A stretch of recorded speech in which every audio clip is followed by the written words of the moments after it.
The following opinions are solely those of BoatTEST.com and its test captain. Hi, Captain Steve for BoatTEST.com, and today I'm on the Ocean Alexander 72 Pilothouse. I'm going to take it out for a full sea trial. We'll start with a look at the crew quarters and the engine room. The entry door is at the transom. Entering, we first come to the crew accommodations. Just inside the door, the head is to the left, shower to the right. Continuing ahead, we have a sink recessed into a granite counter, and then a single berth with storage. Opposite is storage for fenders, lines, etc. Straight ahead and we come to the engine room. There's nearly 6 feet of standing headroom. Here we're looking at a pair of 1150 horsepower Cat C18s mounted to massive stainless steel engine beds and dampened mounts. At the forward end are large sea strainers. Fuel filters are on the forward bulkhead. The dual generators are at the aft bulkhead with workbenches just above. Each has dual fuel filters mounted to the front. Here's an important aspect, shock-absorbing mounts on the exhaust risers. First time ever seeing something like that. Everything is clearly labeled and laid out in an orderly fashion. As we head back out, we'd like to see a grab handle at the doorway. Back on deck, look at this beefy stainless steel hardware. Recessed rollers are just outside of this heavy-duty bollard. Thick boarding gates are to both sides. As we make our way to the bow, we have wide side decks to both sides. Fuel fills are to the side. 14-inch cleats blend seamlessly into the 35-inch high elongated rails. The deck combing comes up 13 inches. Beefy hardware continues here. The foredeck remains flush with a hatch covering the anchor windlass. All stainless steel hardware is used and the anchor runs through the stem. Foot switches are to the left. To the sides are access hatches to the road locker, and notice the thoughtful touch of adding steps to the mold. That's another first that we've seen. House batteries are located in the middle of the 3 staterooms, so there's little degradation of current since there's such a short cable run. Just alongside, I can see the reverse osmosis water maker, and there's also the hydraulic bow thruster in this compartment. Now what I haven't shown you on this boat is a power panel showing the ship's electrical system. All of it is controlled right here at the helm with the Octoplex system. As for the top sides, finished in Alex steel marine grade epoxy paint and buffed to a high gloss. Now, let's see where we'll be operating from. The helm is mounted over to the right-hand side of the pilot house with the 4-stateroom version. With the 3-stateroom version, it's moved to the center. Nice layout. We can clearly see that there's some Evan Marshall design qualities here, with the pod housing the 2 19-inch displays, and these are touchscreen displays. Down below, 2 panels have all of the electronics laid flat, so we have a good view of the electrical readouts. To the starboard side, the engine controls and the bow and stern thrusters, which are both hydraulically controlled.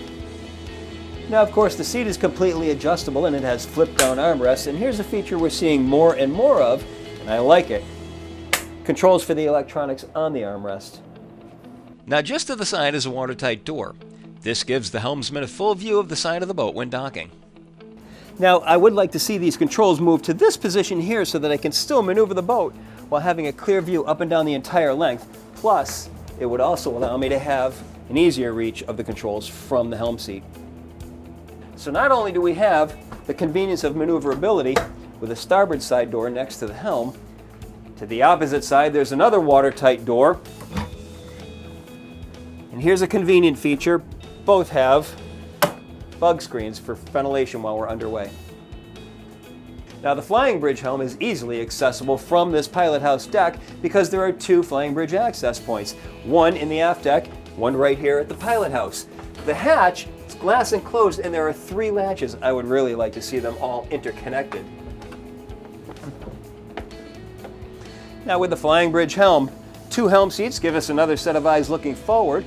Again, the Evan Marshall designed helm with a pod style holding the dual 19-inch touchscreen displays and the rest of the electronics flat mounted. The flying bridge seats are from STID, fully adjustable with flip-up armrests, flip-down footrests, even have a recline feature, and notice, custom embroidery. Now let's get underway. As an example of how maneuverable the 72 is, we pulled out from what was probably the tightest area of any test to date. Let's take a look.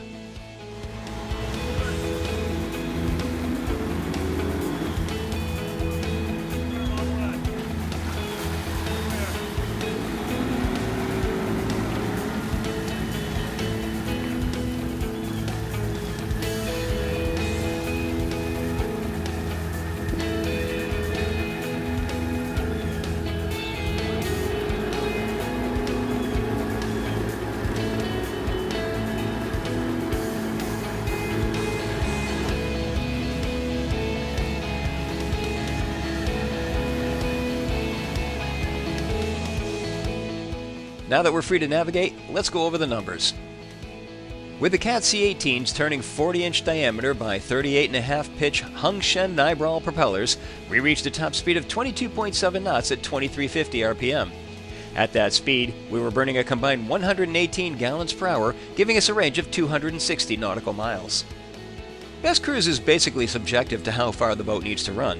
In displacement mode, put the throttle back to 1250 RPM and it produces a speed of 11.5 knots in a range of 778 nautical miles. At the Cat recommended cruise setting of 80% load, we were running at 2180 RPMs and 21 knots. That speed set the fuel burn at 98 gallons per hour, giving us a range of 289 nautical miles. She handles well with excellent stability. Her heavy weight helps her to remain relatively flat during turns, and she clearly has large rudders as there's excellent control authority even at low speeds. With only mild chop, we really can't comment on how she would handle in significant sea conditions, but the conditions that we did have still told the story of a boat that remains remarkably stable regardless of the directions the seas were coming from. But as this boat targets the owner-operator, her handling around the dock is more significant. Let's take another look as we put her back where we found her. Her 12-inch 25-horsepower bow thruster and 10-inch 15-horsepower stern thruster offered minimal controllability in no-wind conditions. The best use of them is to plan ahead, thrust early, and hold the power on for an extended period. With this in mind, we were able to control her quite efficiently and had her sliding into position with what needed to be surgical precision. Well, Ocean Alexander caters to the owner-operator, and from this operator's perspective, the close quarters maneuvering that you just saw was done with no operational orientation. And that's my full sea trial of the Ocean Alexander 72 Pilothouse. For BoatTEST.com, I'm Captain Steve. We'll see you on the water.